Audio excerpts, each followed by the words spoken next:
Hi, and welcome. I am Carolyn Crandall. I am the Chief Deception Officer and CMO of Attivo Networks, and I am here with Tony Cole, the CTO of Attivo Networks. It's quite a pleasure to get a little bit of time with him today. Lots of great things that are going on. Attivo recently announced the Endpoint Detection Net, and can you tell our listeners, what is this and why should listeners want to know about it? So thank you, Carolyn. So appreciate you having me on.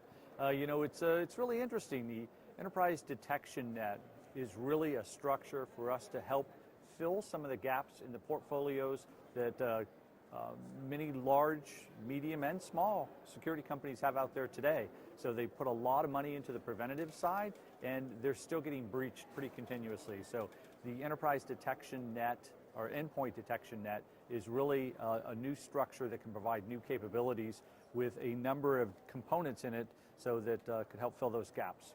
Excellent.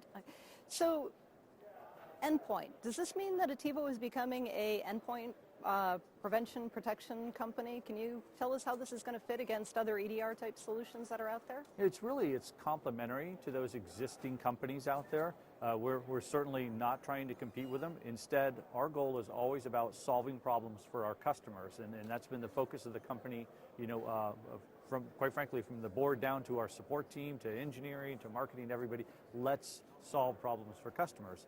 Yeah. And the Endpoint Detection Net is designed to provide new capabilities where we're detecting things across the board when often we see breaches take place where something may fall down, some endpoint protection product, some EDR product, and deception will always catch that, almost always. No solution is perfect.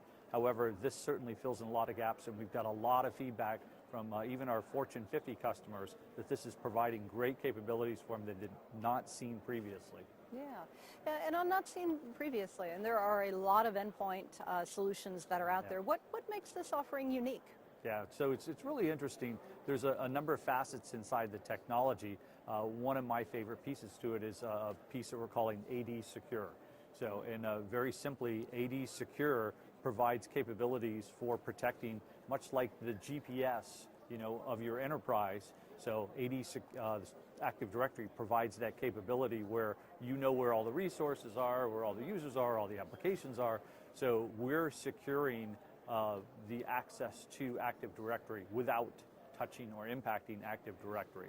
So not to get too deep technically, but simply put, somebody compromises an endpoint and they try to go in and do a query, so to Active Directory to pull more information. How can they escalate? Where is the data that they want? Where is the systems they want? Where are the credentials they want?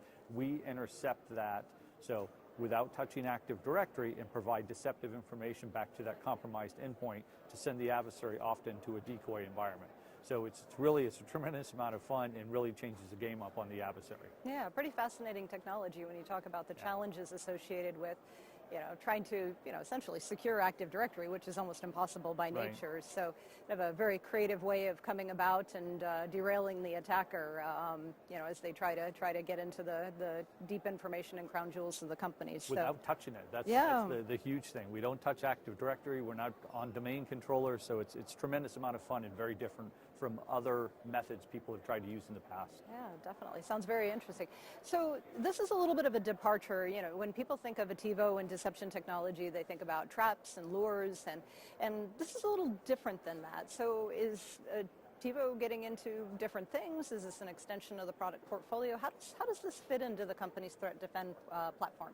Yeah, that's a really good question, and I want to put emphasis on what you just said.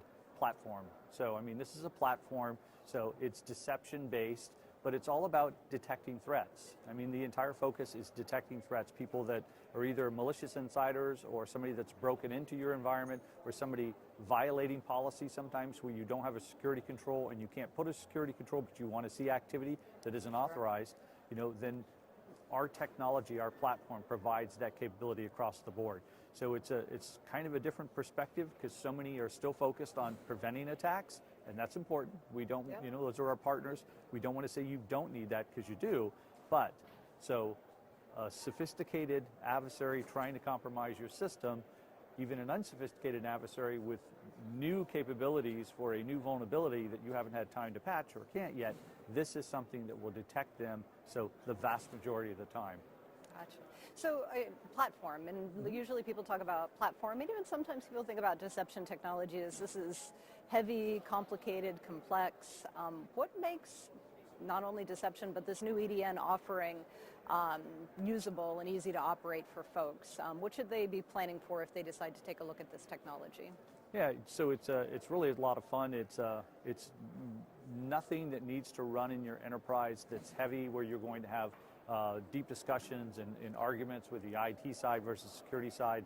When you look at the entire platform that we have, so from AD Secure, the entire EDN portfolio, you're running just really simply on the endpoint to generate breadcrumbs and lures, and you're running the small AD component on that endpoint, so that will direct somebody into the decoys that are not running on the enterprise. They're running in unused IP space, so across your network, so looking just like your enterprise environment, because those decoys are using real gold images. Whatever images you have, you can run those inside our environment.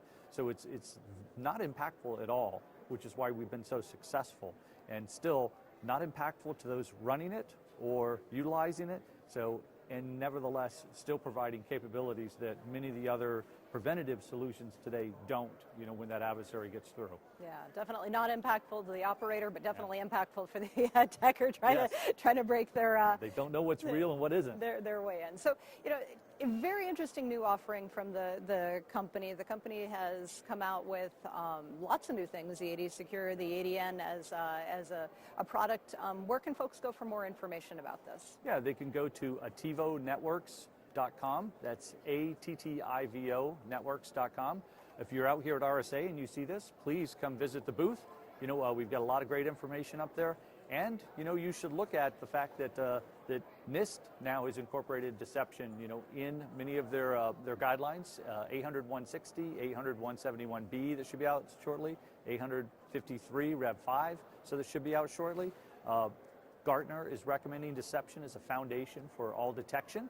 And MITRE is now recommending to Department of Defense and Defense Industrial Base that they should run it on all their high-value assets. So I think there's a lot of pieces that people just think it's too difficult and sometimes too challenging, with so many vendors all screaming, look at us. There's a lot of independent organizations now saying, look at deception, you should.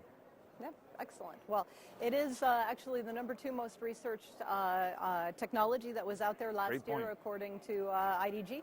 And so lots of interest on this, and this new Endpoint Detection Net is a great way to make sure that the attackers can't escalate their attacks from the endpoint, and very much a nice augment and complement to the overall Threat Defend platform. So, Tony, thank you very much for joining me today, and thank you for listening in.